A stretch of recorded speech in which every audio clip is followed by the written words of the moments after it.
Hi, Pocket. In Monster Hunter Wilds, there's plenty of debuffs monsters can give you. Some of them kill ya, some of them make you slow, and some of them make you complain about the game having too few monsters after burning through the campaign for your first PB while looking up the best builds to help you through everything nice and smooth like a binky in a baby's mouth. But thankfully, these debuffs are well documented by other hunters like myself. Let's go through the Elemental Blights, what they do, how to cure them, and some preventative measures. Elemental Blights are the most common type of debuff. An Elemental Blight affects hunters who are hit by elemental attacks. As a former Grey Warden and White Priestess, I have a lot of experience with Blights, so I'm extra qualified to talk about them. To check what blights a monster inflicts, you can head to the Large Monster Field Guide and check out the Special Attacks section. There are 5 elemental blights, 1 for each element. And despite having varied effects, there are some facets that apply to all of them. All of the elemental blights can be cured with a Nullberry. They also have a resistance armor skill with up to 3 points. These armor skills grant up to 20 bonus resistance in that element, which is useful because if you have over 20 resistance in an element, you become immune to its respective blight. Even Arc-Tempered Raydow's Lightning Blasts won't even Thunderblight you with enough resistance. The rest of it will still kill you though, don't worry. Because some armor pieces have negative resistance to certain elements, this can make reaching 20 impossible, even with 3 points of resistance, so keep that in mind. 3 points in a resistance doesn't immediately guarantee that you'll be immune. It just takes you most of the way there. Having a strong food buff can also help raise all of your elemental resistances. But if you don't feel like playing around with resistances, there is a skill, Light Resistance, that'll just make you immune to the blights themselves. This doesn't help with the elemental damage you're taking, but it does nip all those pesky blights. Now onto the blights, starting with Fireblight. Fireblight causes the hunter to lose health over time. Fireblight is the first elemental blight the hunter encounters in the story, and by far the most common. This shows up a ton in plenty of monster moves, making fire resistance a better general defensive skill than any of the other elemental resistances. Thankfully, there are alternate ways to cleanse this. It lasts around 30 seconds, and dodging reduces this timer by 10 seconds.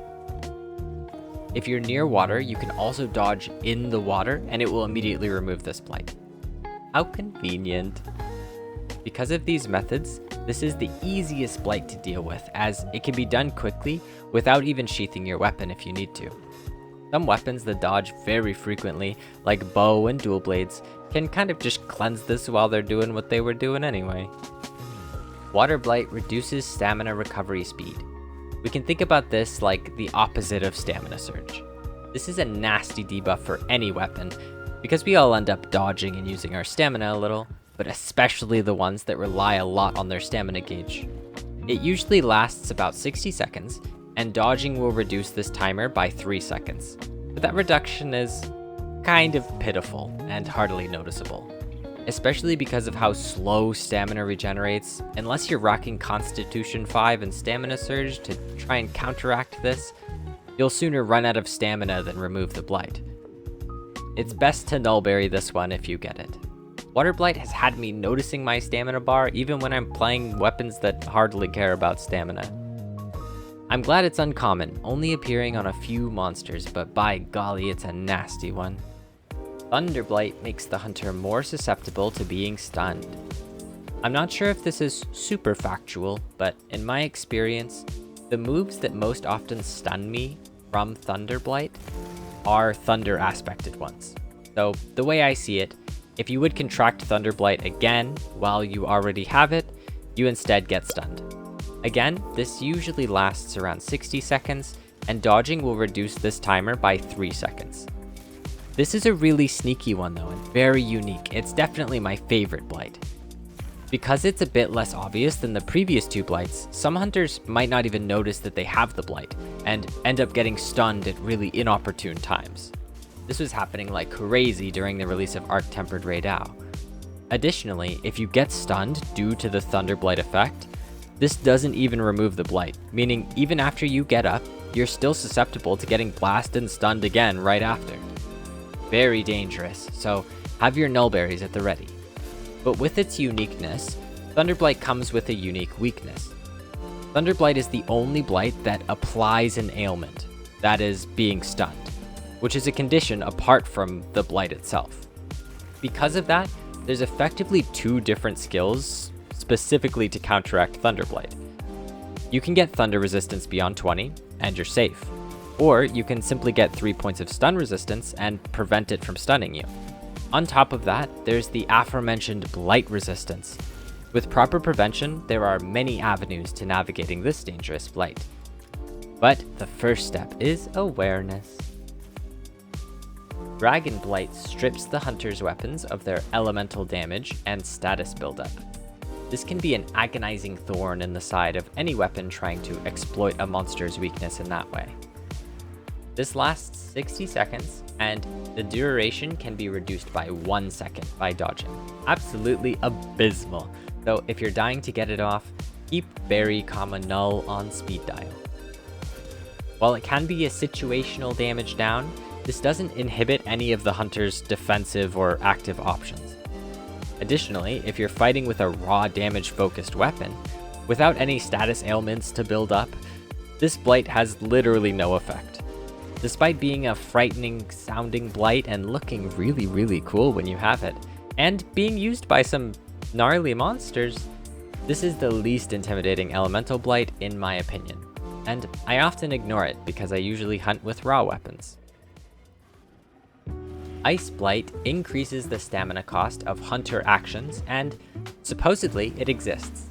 I really feel like I remember getting inflicted with this before, but when I was letting myself be an icy punching bag for the monsters that supposedly inflicted, I could not for the life of me get it to trigger. I tried for at least an hour just getting slammed by Blangonga's ice breath and Jindahad's ice blasts and frosty floor, all for nothing. I even made a custom set of armor with -13 ice resistance, and I stopped eating food so that I could hopefully get ice blighted, but it wasn't happening. Based on the Fextra Life page about Iceblight, it would make stamina draining effects like Demon Mode on dual blades and sprinting drain 5 times faster, and fixed depletion actions like dodging and guarding consume twice as much stamina. I was gonna put a cute little graphic here for a side-by-side and show dual blades demon drain with Iceblight and without Iceblight, and then you'd comment, "Oh, that cute little graphic you made for Iceblight was so cute and clever, thanks Pocket, I'm more prepared than ever." But apparently these monsters don't want to give up their secret recipe. I don't know if this is a bug or what.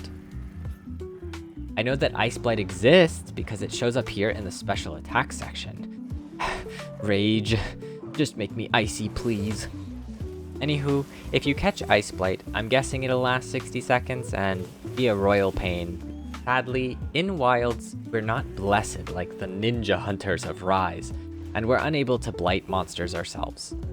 We're only able to be blighted. Dealing elemental damage with our weapons generally seems to just do more damage. Thunder doesn't help to stun monsters like it helps them stun us, and water doesn't help to exhaust monsters like it exhausts us. The AI on Google begs to differ, however. I asked it about elemental weapons and it spat this nonsense out. Fire can inflict burn. Thunder can inflict paralysis. Go home, AI, you're drunk. Paralysis is a status ailment, not a blight, you goomba. In the meantime, if you want to see some satisfying elemental action, you can shoot the elemental pods into the Wilk in Wyveria. Against Oshia and the monsters of Wyveria, thunder damage can very easily stun them. It's so sick to see the elemental damage work like it should. And that's all the elemental blights. All 5 of them, yep, that's it. Gasp, but Pocket, what about Frostblight and Blastblight? Nope, those are ailments, and that list is quite a bit bigger. I was going to include all the ailments in this video as well, but I ended up working on it a lot longer than I was expecting, so I'll be releasing that soon.